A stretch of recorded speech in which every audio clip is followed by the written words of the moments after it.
The People's Mujahideen Organization of Iran, also known as Mujahideen al-Khalq, is currently an Iranian political group. Their headquarters are located in Albania, and their ideology was influenced by Islam and the beliefs of Ali Shariati, a Muslim philosopher and sociologist.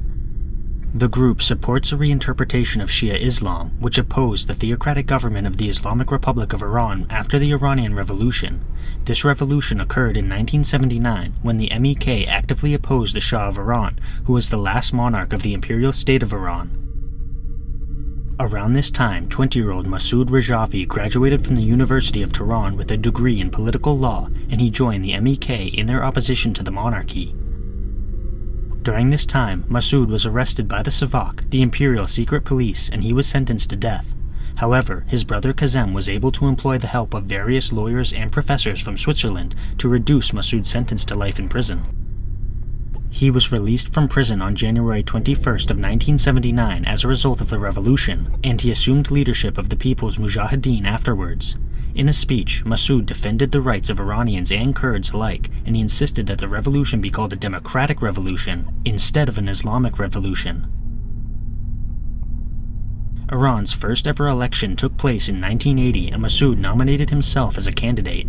He was endorsed by 5 major organizations: the People's Fidai, an underground Marxist-Leninist guerrilla group; the National Democratic Front, a liberal political party who had opposed the monarchy during the revolution; the Democratic Party of Kurdistan, a separatist movement of Kurds who were exiled to northern Iraq; the Komala Party, a social democratic party of Kurds in Iran; and the League of Iranian Socialists, a socialist and nationalist party. Despite his base of support, Massoud was disqualified from the election by Ayatollah Khomeini on the grounds that he had not endorsed the Constitution of the Islamic Republic of Iran. This document established a theocracy, which Massoud opposed. The French daily newspaper called Le Monde reported the following. According to various estimates, had Imam Khomeini not vetoed his candidacy in the presidential election last January, Mr. Rajavi would have won several million votes. He was, moreover, assured of the support of the religious and ethnic minorities, whose rights to equality and autonomy he defended, and a good part of the female vote, who seek emancipation, and the young, who totally reject the reactionary clergy.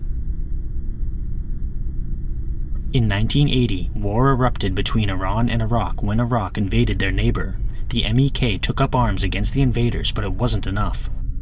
It quickly became clear that Khomeini had no intentions of ending the violence. He was explicitly using the war to justify his suppression of dissidents. In 1981, Khomeini dismissed President Abul Hassan Banasadr, and a massive wave of political arrests and executions began. Massoud and Banasadr fled to Paris and formed the National Council of Resistance of Iran, with the intent to replace the Khomeini regime with the Democratic Islamic Republic. In 1982, Massoud and his supporters began advocating for an end to the violence, and this triggered a ceasefire resolution from the United Nations. Khomeini refused to accept this, insisting that his regime would conquer Jerusalem.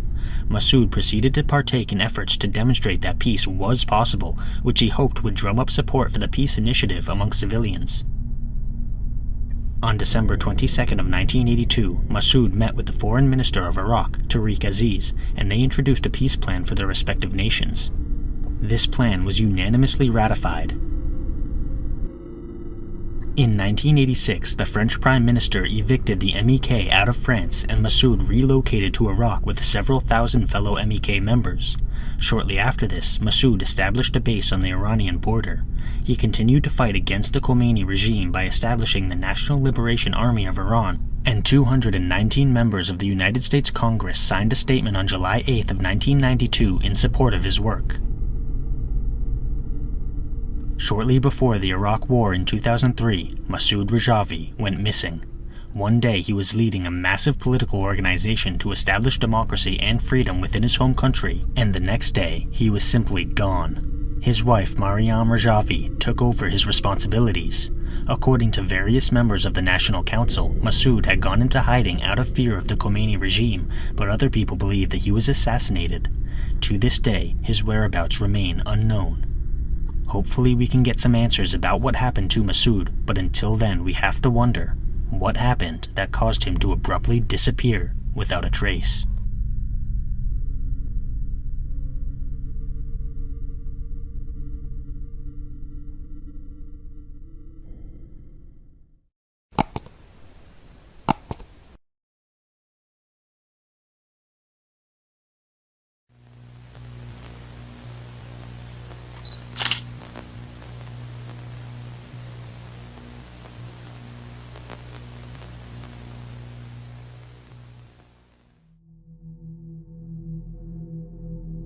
Piotr Jaroszewicz was born on October 8th of 1909 in the Minsk Governorate of the Russian Empire, which is modern-day Belarus.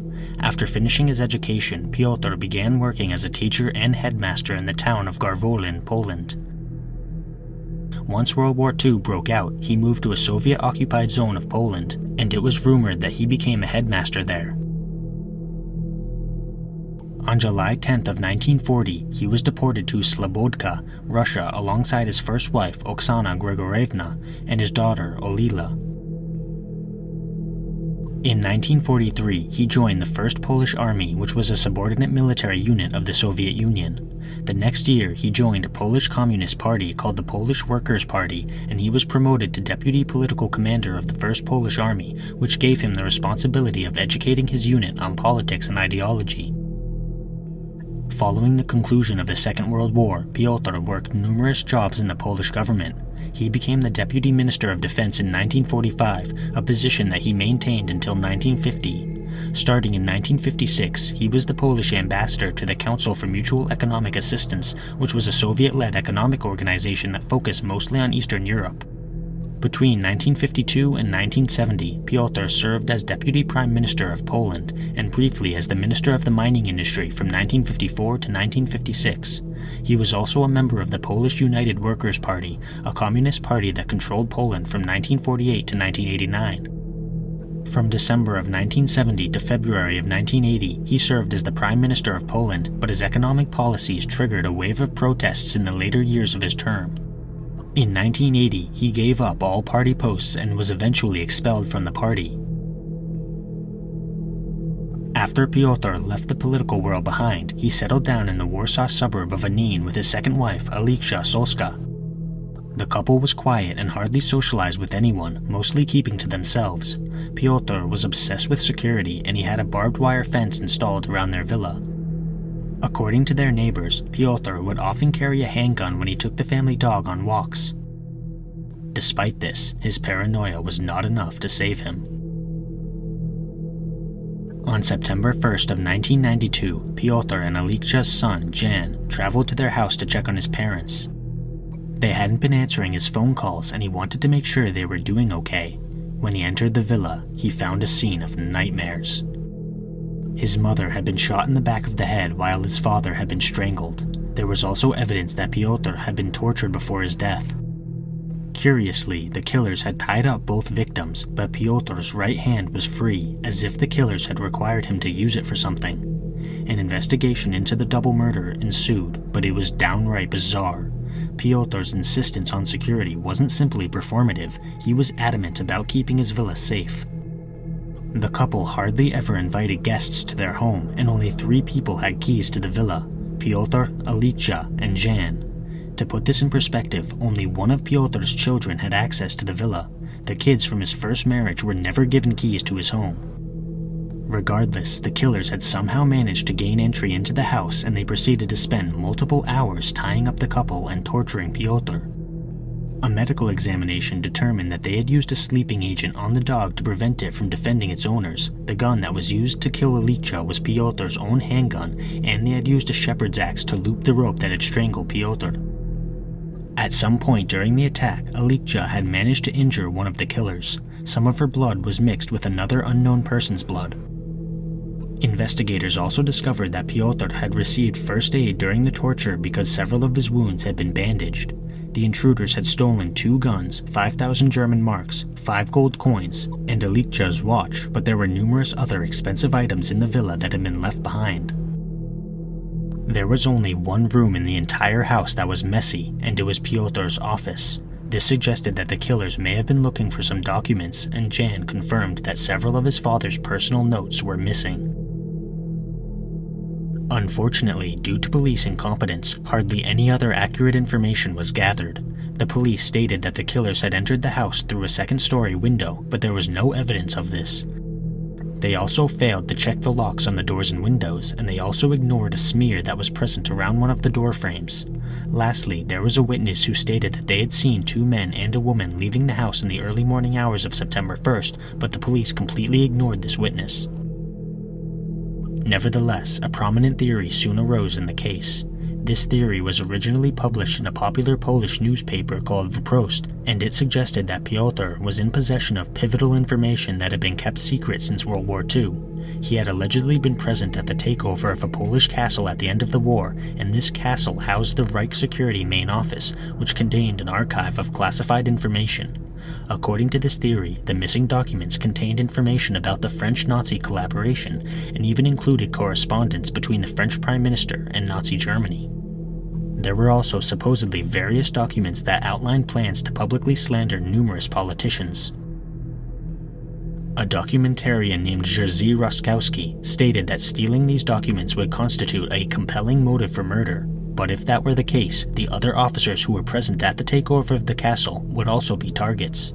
As it turns out, the other two officers who were present at the Reich Security main office, Tadeusz Stek and Jerzy Fonkiewicz, were both murdered shortly after Piotr and Alicja's murder. By 1994, 3 men were arrested and charged with a double homicide based on a confession that was given by an acquaintance. This acquaintance stated that she had overheard the men planning the crime. By the year 2000, however, all 3 men were found not guilty. In 2005, the investigation reopened due to the introduction of automated fingerprint identification to the Polish police force. The police had collected several fingerprints from the crime scene that did not belong to the victims, so they were hopeful that they would be able to identify the killers. When they tried to analyze these fingerprints, the samples were missing. A search effort ensued, with the police scouring their own archives, but they never found the fingerprint samples. In 2018, 3 more people were detained under suspicion of the murders, and 2 of them even admitted to being the killers. They were members of a gang called Karate, and they claimed that their only motivation had been financial. In 2019, the 3rd man also admitted to taking part in the murders. However, the legal proceedings were highly controversial. One of the defendants was involved in another unrelated trial at the time, and his lawyer stated that he had only confessed to the murders to get a more lenient sentence in his original trial. In November of 2019, all 3 men were found not guilty. At the end of the day, it's clear that the motive behind the murders was to obtain documents from Piotr, and there are 2 main theories on who is behind the attack. The first is more far-fetched, although some people still believe it to be the case. This hypothesis suggests that the Soviet government assassinated Piotr because of an interview he gave in the early 90s. During this interview, Piotr shared his controversial theory that the Soviet Union was using matryoshkas, or doppelgangers, to replace political leaders in Poland. In my opinion, this sounds like a downright conspiracy theory, and I think the second hypothesis is much more likely. The second hypothesis suggests that Piotr was assassinated by members of his former Communist Party. In the years just before the murders, Poland had separated from the Soviet Union and was becoming a democracy. Their first free election since the 1920s occurred in 1991, which cemented Poland as a democracy. If it's true that Piotr had possessed documents with information about former communist leaders, these men might have stolen them and silenced Piotr out of fear that the information would further strengthen their country's democracy. After all, the remaining communist leaders in Poland wanted nothing to do with democracy.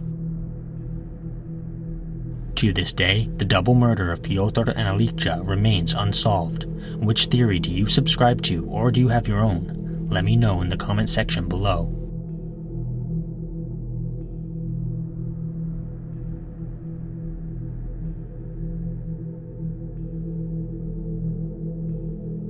Click the join button to become a member today.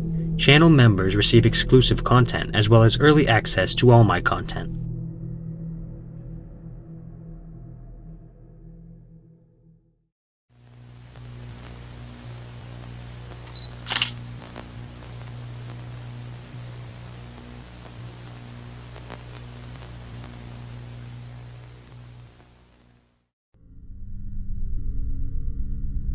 For approximately 2 decades, Sjoerd Swane was the defining figure of politics in the municipality of Maarsen, the Netherlands. According to friends and enemies alike, Sjoerd was well-spoken, charismatic, and a sharp debater. He took charge of a spatial planning portfolio, which directed the construction of many different buildings in the local community. Despite his charm and accomplishments, Sjoerd was no stranger to breaking the rules.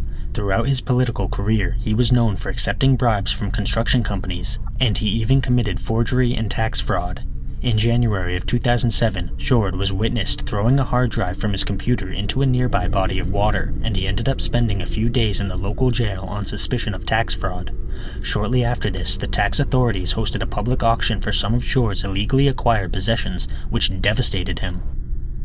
A German restaurant owner named Toon van Schaik said it was a disaster for him. He was never the same again after that. He was nervous, always looking back, suspicious of cars that were following him.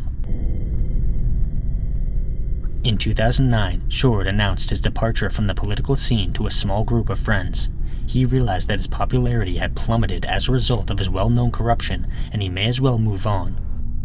However, shortly after this announcement, Sjoerd went missing. He simply vanished into thin air, never to be seen again. In 2011, he was sentenced to 2 years in prison for more crimes he had committed during his career, but he was nowhere to be found. Toon van Schaik believes that he was the last person to ever see the disgraced politician. I shook his hand and said that I hoped he wouldn't do anything strange, and that was it. This occurred in his restaurant that was located about 30 minutes over the German border. According to Van Schaik, he was staying in a hotel nearby, but unlike on previous occasions, he didn't show up for breakfast the next morning. After that, there were still rumors that he had been seen in Marseille, but I don't believe that at all. Sjoerd's disappearance was not surprising to Van Schaik, who recalled how the politician had attended his wife's birthday celebration. At the party, he told Van Schaik that he was leaving, although he never said where he would go. Rumors began to circulate that Sjoerd was hiding in France, but a woman named Anneke Toentelder disagreed with this hypothesis. She had been romantically involved with Sjoerd before his disappearance, and she said, "He loved France, but he is definitely in a country with which the Netherlands has no extradition treaty, South America or something. However, it is all speculation because I really do not know where he is." She also stated that Sjoerd never contacted her after his disappearance. Numerous local politicians were also questioned about Sjoerd's disappearance, but nobody could provide any answers on his whereabouts. Strangely enough, Sjoerd would be a free man now if he had simply accepted his sentence, but to this day he has never surfaced anywhere. In the summer of 2012, rumors began cropping up that Sjoerd had been spotted in Marseille, but these rumors are unlikely to be true. Most of the locals knew Sjoerd's face and would have reported him to the authorities. An entrepreneur from the area claimed that he purchased 2 houses from Sjoerd in France, and he insisted that the police would find him if they simply followed the money trail. This failed to produce any new information. There have also been rumors that Sjoerd is living in Thailand, but these are just as speculative and unsubstantiated as all the others. To this day, Sjoerd Swane remains missing. Hopefully one day he will be found, but until then the best we can do is speculate.